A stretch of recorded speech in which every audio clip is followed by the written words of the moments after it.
Bienvenue dans cette nouvelle édition du Non-Stop Info. Au sommaire, le président tchadien Idriss Déby Itno, réélu pour un 5e mandat. Il obtient 61,56% des voix dès le premier tour de la présidentielle, selon les résultats provisoires de la commission électorale. En Côte d'Ivoire, deuxième et dernier jour de la CGECI Academy ce vendredi. Le rendez-vous économique qui en est à sa 5e édition entend une nouvelle fois favoriser l'émergence de jeunes entrepreneurs ivoiriens. Et en Guinée équatoriale, les artistes se sont engagés dans la campagne électorale pour la présidentielle. Qu'ils soient du côté du pouvoir ou de l'opposition, ils ont choisi de mettre leur image au service d'un candidat.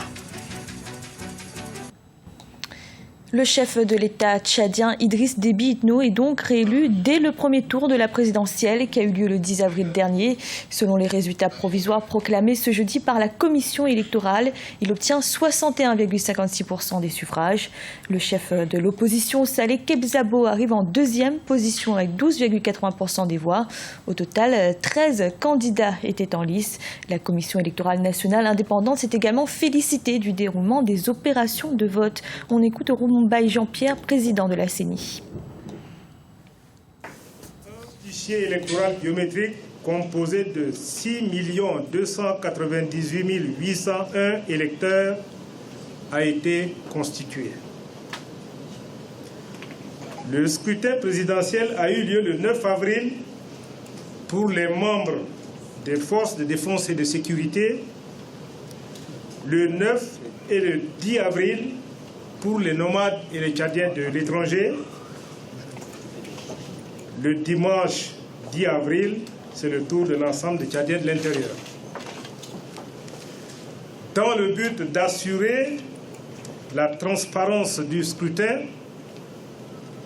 la CENI a pris l'ensemble des dispositions pour acheminer les matériels électoraux sur toute l'étendue du territoire et dans les représentations diplomatiques et consulaires du Tchad à l'étranger dans les délais requis.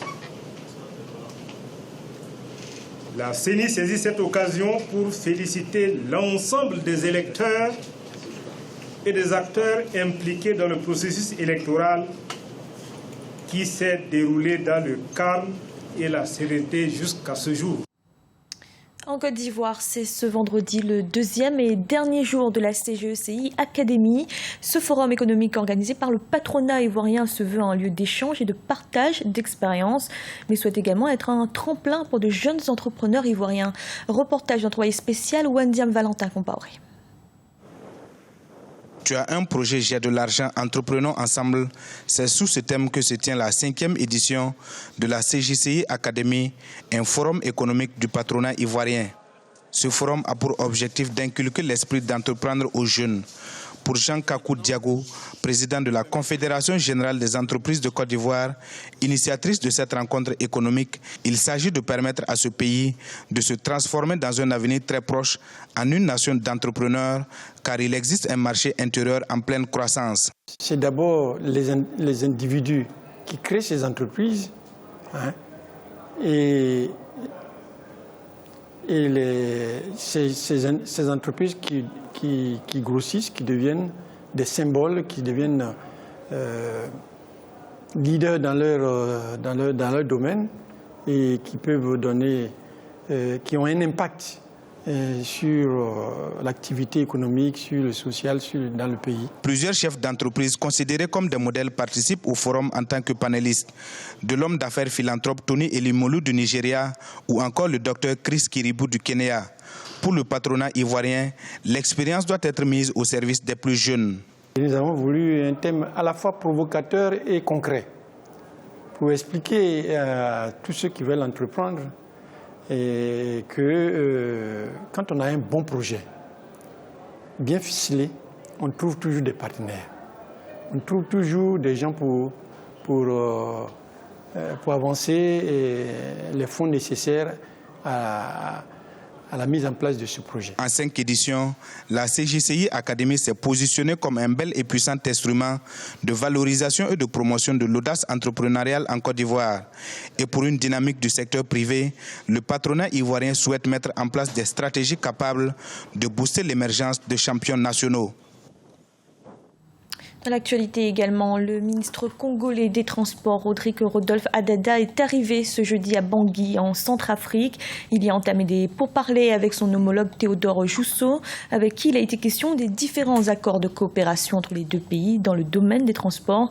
À noter que pour ses exportations, la Centrafrique dépend du chemin de fer Congo-Océan qui relie Brazzaville à Pointe-Noire, la ville portuaire du pays.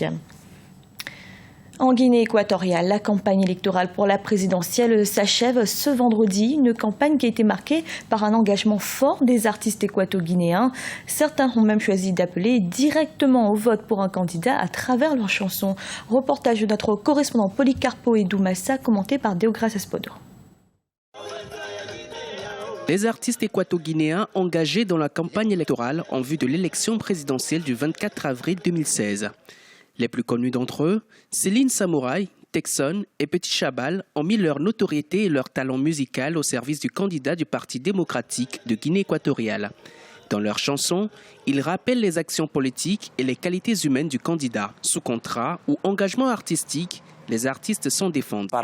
Nous avons écrit cette chanson pour lancer un appel à la population, un appel à voter pour le candidat du PDGE pour conserver la paix durable. On appelle tout le monde de vraiment conserver cette paix et on appelle tout le monde de voter vraiment pour le père.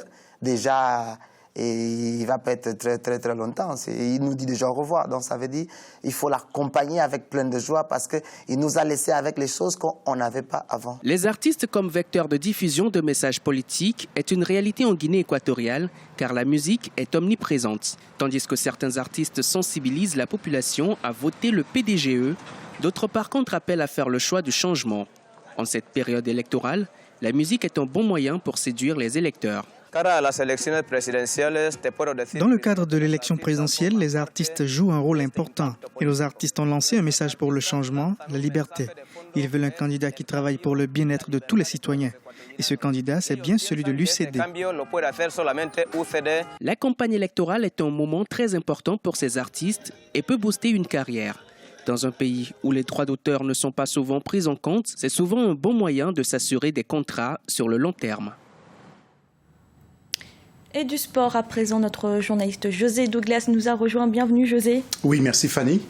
Alors José, ça y est, le verdict est tombé après les huitièmes de finale de la Ligue des Champions. Exactement, et en images justement, eh bien, nous allons voir quelques équipes qui ont obtenu leur ticket pour les quarts de finale, des rencontres qui ont tenu toutes leurs promesses. Et puis l'élimination du TP Mazembe risque d'entraîner dans sa chute, eh bien, disons donc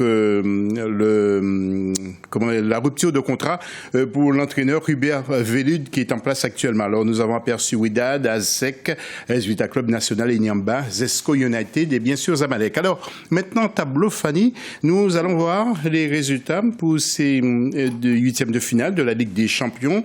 Et donc nous rappelons eh bien, que les équipes qualifiées, Wydad Casablanca, ASEC d'Abidjan, AS Vita Club National d'Égypte et Niamba Daba du Nigeria, Zesco United de la Zambie, Zamalek d'Égypte et Entente Sétif d'Algérie. Les quarts de finale auront lieu à partir du 17 juin.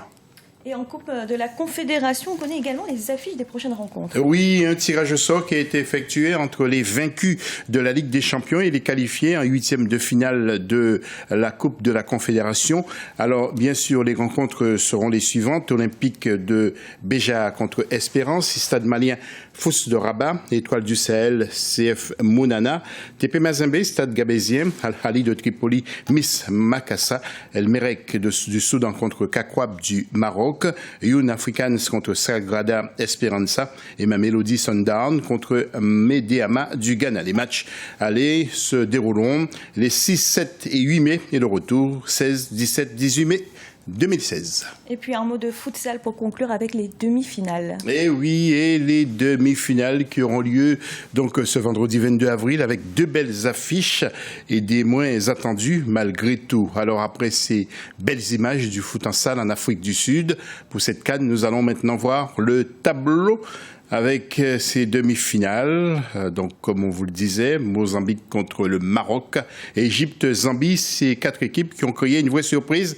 dans cette compétition. Maroc et Égypte semblent être préparés pour aller en finale ce samedi 23 avril en Afrique du Sud, mais ne sous-estimons pas la force et le potentiel de Zambie et de Mozambique. Voilà, Fanny, ce qu'il fallait savoir pour l'actu sportive. Merci José pour toutes ces informations. C'était le journal de la rédaction. Merci de l'avoir suivi. Retrouvez dans un instant une nouvelle édition de l'information.